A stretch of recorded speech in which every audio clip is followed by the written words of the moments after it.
Good evening, ladies and gentlemen, and welcome to the Gameface Sfnl Division 2 to 10 netball show. I don't have Michaela Bolte next to me. I do, however, have Will Hunter. Great to be here. And look, we wish Michaela a very speedy recovery from whatever is ailing her tonight. But Will will... Do his best. He will. Will. Okay, massive thanks, of course, to our sponsors, without whom we are nothing. They are, Will... Bendigo Bank, Caulfield Park, Sports Performance Tracking, and of course Swiv's Locker. Absolutely fantastic, the three of them. And we have some milestones coming up in the round ahead. 50 games, all from Heatherton. Fantastic effort. They've timed that well too. They have indeed. So 50 games to both Mandy and Acacia Quinn. Well done to the Quinn ladies. Mother-daughter. Mother-daughter. Kate Ebert, also known as the girl with the scoreboard in Division 1. Well done, Kate. Camille Nightingale and Steph Peacock.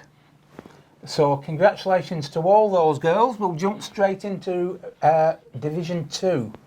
Now, Division 2 is one where the top four is set.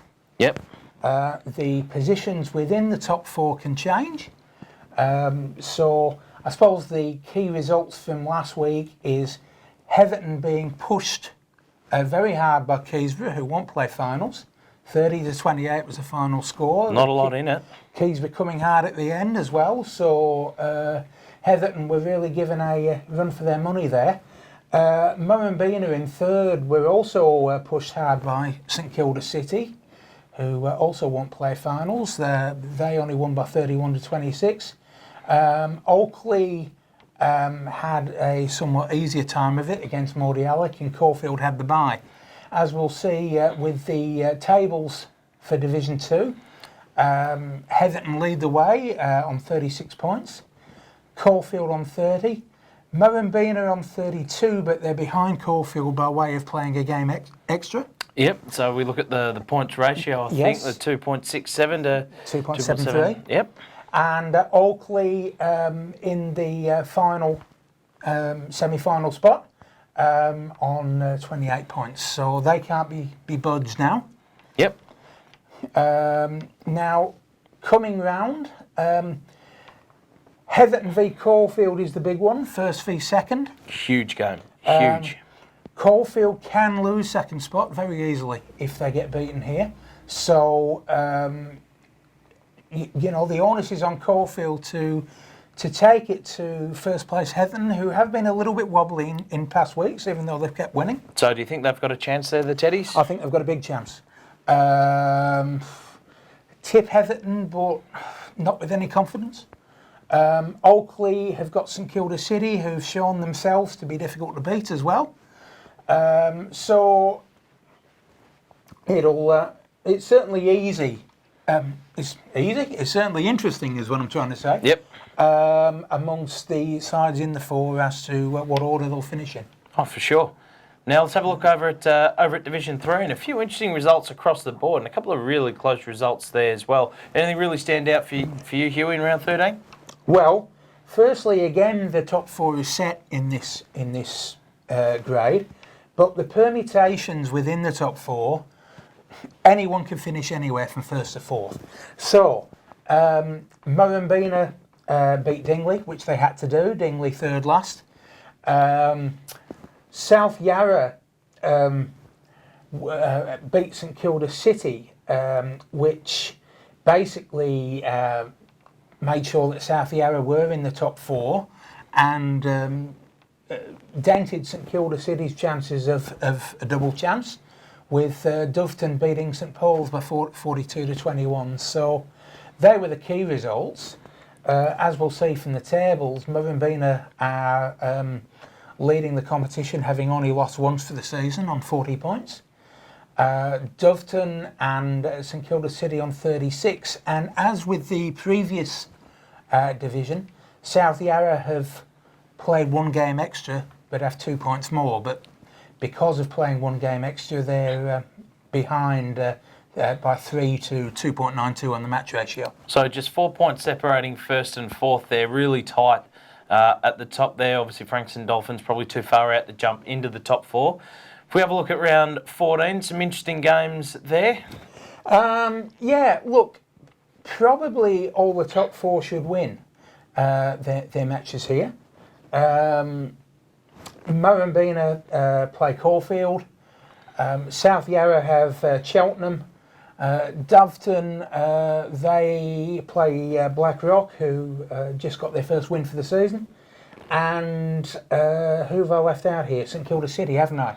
They play St Paul's, who are last. So you'd imagine all the top 4 will win, which sets up the last round. Very exciting, not too much change this week. But Division 4, some interesting results there, round 13. A draw, Huey, can you believe? Oakley District and Bentley couldn't be split 36 apiece. Yes, indeed. And certainly it was Bentley who led coming towards the final siren, but Oakley really ran over the top of them there. So 36 all in that one.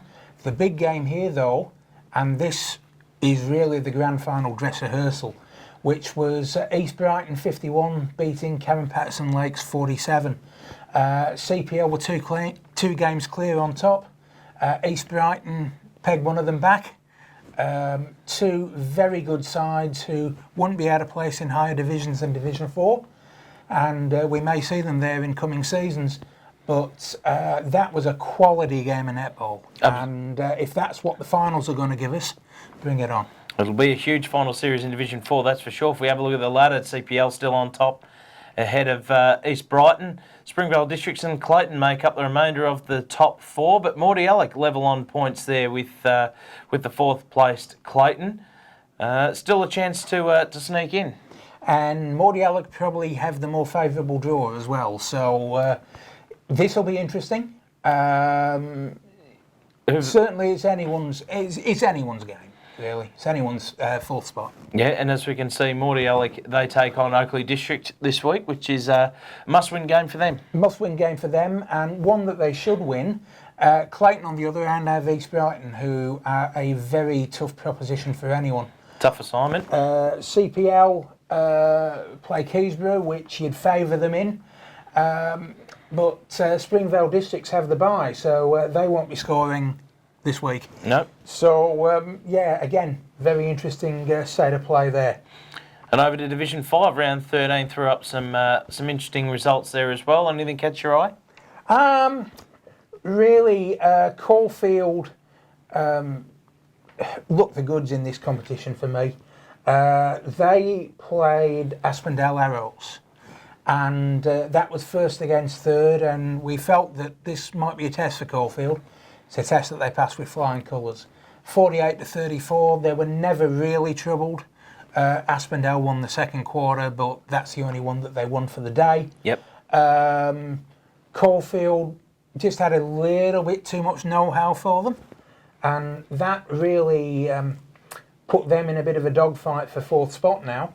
Lyndhurst have certainly firmed their position in the 4, even having had the bye, so that worked handily for them as well, because a rest just maybe at the right time. Doveton had a pretty comfortable win over Dingley, so they're the other main players in the finals race from here on in. So we've got Caulfield on 38 points there, Doveton 34, Lyndhurst 28. Aspendale and Hampton level on 30 points, but Aspendale have played the one game fewer. Yep. I'm not really sure that Hampton or South Yarra, who are just below them, can get into this top 4. But the next 2 weeks will show us, of course. Two games left, and of course Hampton, they don't get a chance to showcase their wares. They've got the bye this week, which with Aspendale playing Lindale, who are bottom of the table, so a game that they should win. Caulfield and Bentley, you'd certainly favour Caulfield there. Doveton and Lyndhurst, though, 2nd v 3rd. So game of the round for mine. Oh, absolutely game of the round. And Lyndhurst in good form. Yep. Certainly one that could go either way. And look, if Lyndhurst do win this, it gives them a shot at playing for second place in round 15. So who are you tipping in that one? I think Lyndhurst can get the chocolates there. I'm tipping Doveton. It'll be close though. It will be close. Division 6, a few interesting results there. Some close games across the board. Of course, what was your big takeout from the week's action? Well, much as people will accuse me of playing favourites here, Parkdale Vultures into second spot. 44-19 win over East Brighton, and are really challenging hard the top side being Heatherton. Heatherton had a big win over Caulfield, which dumped them out of the top four. 53-24. Emphatic. Murrumbina also there or thereabouts. They had the week's rest. Yep. So again, Heatherton are 6 points clear at the top of the ladder on 34 points. No one's chasing them. Minor Premiership's just about theirs. And with having played a game less, it's a pretty fair advantage over Parkdale. The other three sides in the four at the moment, and fifth place Caulfield, have all played the same number of games, but it's Parkdale 28, Murrumbina 26, Springvale 26 and Caulfield 24. Tight race in that one. Very tight indeed. And Caulfield playing St Kilda City this week. Huge Caulfield game. playing St Kilda City, who are sixth and just below them. St Kilda City need to win their last two games and hope to goodness that Springvale Districts lose their last two if they are to play finals. Springvale play Parkdale, and Another big game. That'll be a big game as well. It's not beyond the realms of possibility St Kilda City breaking in, but again, they have to beat Caulfield and they have to win their last game. Probably behind the 8 ball for mine, but you know what, yes. Huey, stranger things have happened. Stranger things have happened. Heatherton can secure the minor premiership by beating 10th placed East Brighton this week. You expect them to get the job done there. Now over to Division 7, round 13 threw up some interesting results as well. Yeah, Hampton absolutely riding high in this competition. 41-24 winners over second place South Yarra. So again, we thought this might provide a challenge, but Hampton just too good. Heatherton 30-16 over St Kilda City, and Skye 33-19 over Hallam, tuned up just nicely. Springvale Districts are 6 points further back. They had a 48-25 win over Cheltenham, and they've not been playing badly the last few weeks, so they're in fair form. But they might be just a little bit too far back, as probably our Mordialloc 2 points further adrift. But the top four is Hampton on 46 points, South Yarra 36, Heatherton 28 and Skye also 28. So looking at next week, Skye play Springvale. So if Skye win that one, it's all over the fourth set. Yep. Hampton, well, they have the bye, so they can put their feet up. Come at the right time for them. Well, they've secured the minor premiership. They can't be toppled. Yep. So a rest now probably won't hurt them any. South Yarra need to get back on the horse against Heatherton, but that's second v third. So look, anything can happen there. I would tip South Yarra, again with no great confidence. But if South Yarra do get up, that really opens it up for Skye to move into third spot and hold the third spot and maybe come. Well, no, they're too far back to come after South Yarra next week, but it'll certainly give them some confidence going into finals if they do that. For sure. Looking forward to seeing who secures the double chance there, which is always pretty exciting. Over to Division 8, round 13. Couple of interesting results, some big wins across the board, and a forfeit unfortunately for Lindale. Mm-hmm. And Lindale are really struggling for numbers at the moment, so look, we hope that things work out for them in the last couple of 100%. games, because you never like seeing that happen.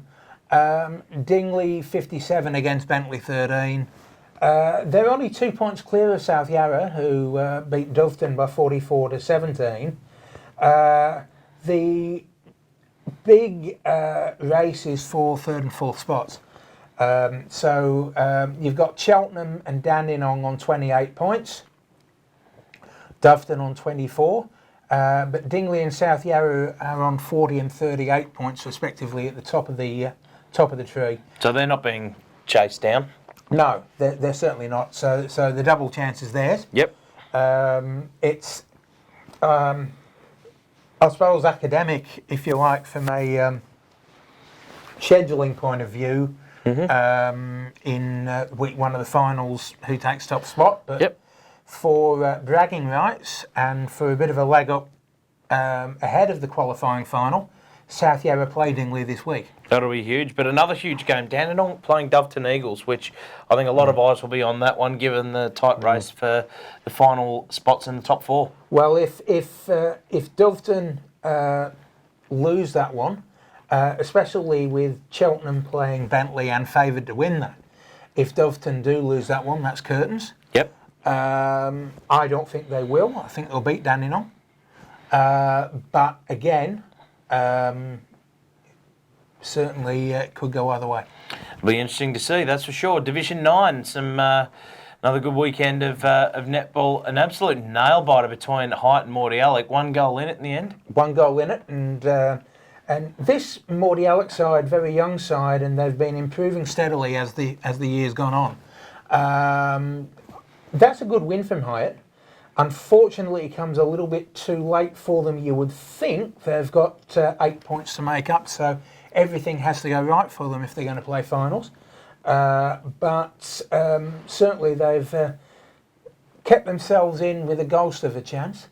Hampton on top played Parkdale Vultures in third and won that one well, with Hampton Park and Murrumbina making up the four there. So it's Hampton on 42 points, Hampton Park 38, and Parkdale and Murrumbina on 32. Height on 24, as we mentioned before. And Hampton still yet to have their first loss of the season, so they're absolutely flying. They take on Dingley this week. Should win that, I think. Yes, you'd favour them to win that. Likewise, Hampton Park over Lyndhurst, you'd think that'd be a relatively comfortable win. Parkdale would probably have the edge over Oakley, although that one's not a foregone conclusion, but you'd certainly tip Parkdale. Murrumbina v Hyatt, now that's the one to watch. If Murrumbina win that one, then it's game over for Hyatt, sadly. Yep. If Hyatt happen to win it, though, it's still game on for the last final spot. Difficult but doable. Difficult but doable. You would think that percentage will still get Murrumbina home, but again, it's possible. Stranger things have happened, as we said, and should be a cracking last round. And of course, round 10, final one, some close results. Hampton 27 defeated by Keysborough 29, a real close one there. Yeah, and that's a very interesting result because that's Keysborough in 7th beating Hampton in 3rd. So that's one we didn't really see coming. Oakley District lead the way, and they were really pushed by Springvale Blue in 8th spots. So they won 28-21 in the end, but it certainly was no easy day. Likewise for Clayton in 2nd, they played Springvale Red, who were 9th, and they only won by 24-17. Heatherton in 4th spot only beat Dandenong by 32-22, and Dandenong are last at the moment. Yep. So it really speaks to how there's not a great gap between the abilities of the sides in Division 10. The sides at the top are the ones that have got the experience to know how to win the close games. Yeah. And so we've got Oakley on 40 points, Clayton on 36, Hampton 32, Heatherton 24, Hampton Park still in with a chance on 22, Doveton still in with a chance on 20. Keysborough you'd think are too far back now. So, especially with their percentage. Yes, exactly. That will hurt them. They're considerably lower than the sides above them. Probably the most open race out of all the divisions. Yes, you'd certainly think so. This will go down to the last day. So Hampton Park in 5th play Keysborough in 7th, and although Keysborough had that big win on the weekend, You'd think Hampton Park probably have too much at stake to drop this one. Must win game for them. So Clayton play Dufton Eagles. Again, that's going to be a tough one to win. Dufton have to win this one if they're going to go any further. That's 3 or 4 goals either way for me. Be interesting to see who gets the chocolates in that one. Exactly. And Hampton are safe. You would think, well, no, not you would think, they are. Hampton will play finals. But they play Oakley District on top. Now they have to keep winning to have any chance of getting the double chance. So that loss to Keysborough could be very costly for Hampton. Oh, sure will. So that's it for this week. Join us next week and make sure you jump into the comments on the Facebook page and let us know what you think about whatever you're thinking about. Absolutely. We love hearing your comments and your thoughts on what we do, on the competition structure, on everything, mate. We really encourage that feedback, so get on it.